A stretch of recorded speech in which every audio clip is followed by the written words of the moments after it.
কথা আমি বলতে দ্বিতীয় কোনো কাজ আমার বাবার সাথে কেন কাজ করবে, সে তো আমার সাথে কাজ করে হুঁশ পায় না। তাই আমি বলছি যেহেতু তুই এখন আমার ঘরের বউ আছিস, তুই অন্য ছেলের সাথে কাজকর্ম করলে আমাকে ডিভোর্স দিয়ে তারপরে কাজকর্ম করবো। তো আপনারা সবাই জানেন আগামী 15 তারিখে, গত 15 তারিখে আমার বাবা মারা গেছে, আপনারা সবাই জানেন। সেই মারা যাওয়া নিয়ে কিন্তু আজকে সোশ্যাল মিডিয়া বিভিন্ন নেগেটিভ পজিটিভ কথাবার্তা চলতেছে। অনেকেই বলতেছে আমি হিরো আলম নাকি ভিউ ব্যবসায়ী শুরু করেছি আমার বাবার লাশ নিয়ে। অনেকে বলতেছে আপনার কথা, আপনার যারা বলতেছেন মৃত ব্যক্তিকে নিয়ে মনে করেন ব্যবসা করতেছে, তারাকে একটা কথা বলতেছে আপনাদের সবারই বাবা মা আছে, কিন্তু আপনারা যারা এই ধরনের কথাবার্তা বলেন আপনারা একবার বিবেক করে বলবেন। কেউ বাবাকে নিয়ে কেউ যদি মৃত ব্যক্তি ব্যবসা করে, এটা হয়তো আপনাদের মনে করেন পরিবার কি বংশতে হয়তো আপনাকে শিখাইছে দিকে আপনারা এই ধরনের কথাটা বলে যাচ্ছেন। যাই হোক আজকে যে ধরনের কথা আপনারা সবাই জানেন যে আজকে আমি বলেছিলাম ঢাকাতে এসে আমি রিয়ামণিকে ডিভোর্স দেবো, আপনারা সবাই জানেন এই যে বিষয়টা সবাই আপনারা কথা বলতেছি। আমি পিছনে আপনারা অনেকে আমাদের পুরুষকে বেশিরভাগ মেয়েরা আমাদের একটা কথা বলে হিরো আলমের চরিত্র খারাপ, অন্যান্য পুরুষকে মানুষ যখন তার থেকে চলে যেতে চায় তখন তার চরিত্রে কিন্তু রিপোর্টটা বেশি দেয়। যেমন আমার পিছনে দুইটা আমার জীবনে 3টে নারী আইছে, আপনারা সবাই দেখছেন একটু উপরে। এর মধ্যে আপনারা প্রথমে আমার যখন আপনারা প্রথম বইটা আসছিল, প্রথম বইয়ের নাম হলো যে সুমি, সেই পক্ষে আমার 2টে মেয়ে একটা ছেলে আছে ওই পক্ষের আর কি। যে আপনাদের 2016 সালে আমার বইয়ের সাথে গন্ডগোল হওয়ার পরে আমার একটা মামলা করে, তারপরে আমি কিছু জেলখানাতে থাকি। জেলখানাতে বের হওয়ার পরে আমরা আবার মীমাংসা হয়ে যাই, আবার সংসার শুরু করি। সংসার শুরু করার পরে কিছুদিন পরে সুমি আমার মায়ের সাথে সংসারে বলতে ঝগড়া হয় আর কি। ঝগড়া করলে সুমি আমার মায়ের সাথে ক্যাসাল গন্ডা করলে বাসা থেকে রাগ করে তার বাবার বাড়ি চলে যায়। চলে যাওয়ার পরে আমাকে ফোন করে যে আমি আর বাসায় যাব না। আমি কেন? বলছে আমার তোমার মায়ের সাথে হবে না, তুমি যেদিন বাসা হলে আলাদা করতে পারবে সেদিন আমাকে বলবে, আমি সেদিন তোমার বাসায় যাবো।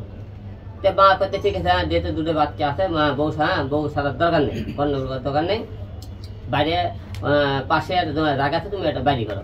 আমাকে বাসা দিই বা পুরোনো বাড়ির সাথে আর একটা আমি বাসা করে 2 প্লেট বাসা আর কি। ওখানে একটা বাসা করে বাসা করতে অন্তত 2 ঘন্টা সময় লাগে।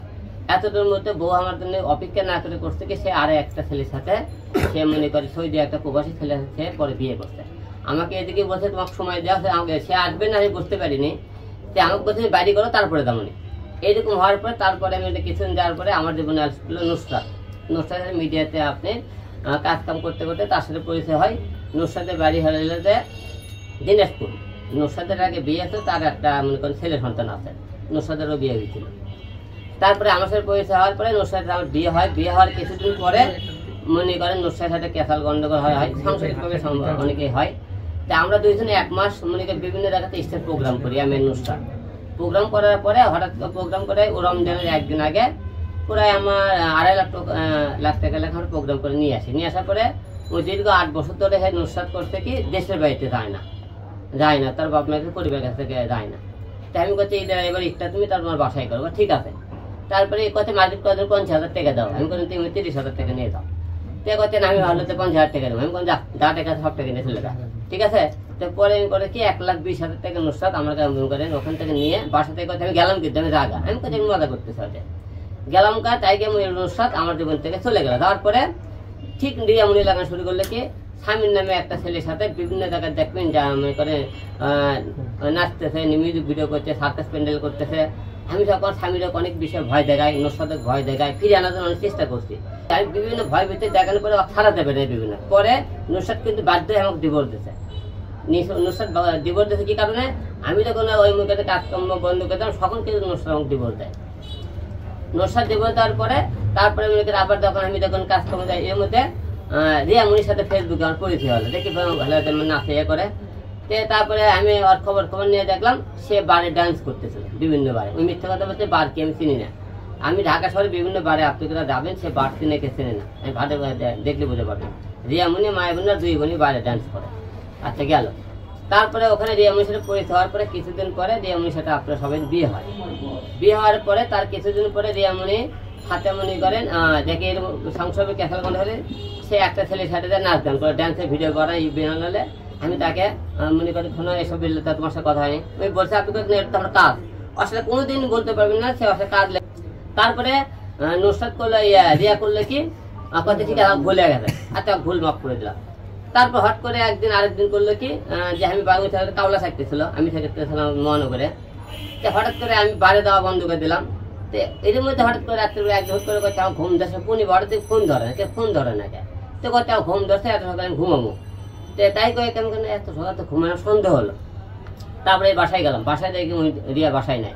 তারপরে দেখি ঢাকা এজেন্সি দেখি ভালো দেয় ওই 3-4টা লোক মদের টেবিলে বসে থাকে, বসে আছে মদ খাইতেছে, ডান্স রেডি হয়ে আছে।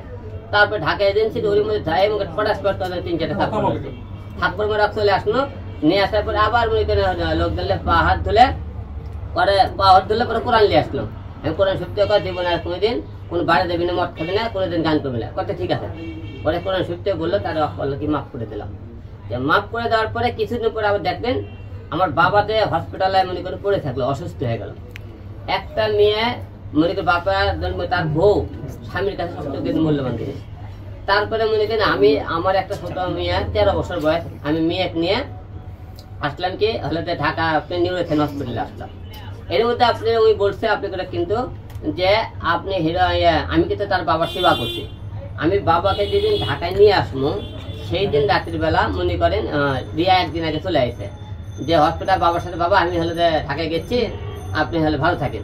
সেই দিকে ভিডিও করে আব্বার সাথে দেখা করে আসছিল, তো ঢাকা বগুড়োতে কিন্তু আসটা এখানে আসার পরে সে এমনকি দীর্ঘ 32 দিন আমি যখন ঢাকা মনে করেন নিউরোথেন হসপিটালে থাকি, সে 1 দিন না 2 দিন এমনি গেছে, দায় ঘুরে আসে, বেশিক্ষণ থাকেনি, চলে আসে। এবং আমার বাবা মনে করি 10 দিন আইসিতে যখন ছিল, থাকার পরে সেই 1 দিনও যায়নি। না দেয় করলে কি দেখি আমি দেখতেছি যে বিভিন্ন জায়গা থেকে মিউজিক ভিডিও বানাইতেছে, কিন্তু বাবার যেদিন মারা যায় সেদিন মনে করেন মিউজিক ভিডিও বানায়। সবচেয়ে আরেকটা দুঃখের বিষয় দেখেন, যেদিন আমার বাবা মারা গেল তার বোন মায়ামণি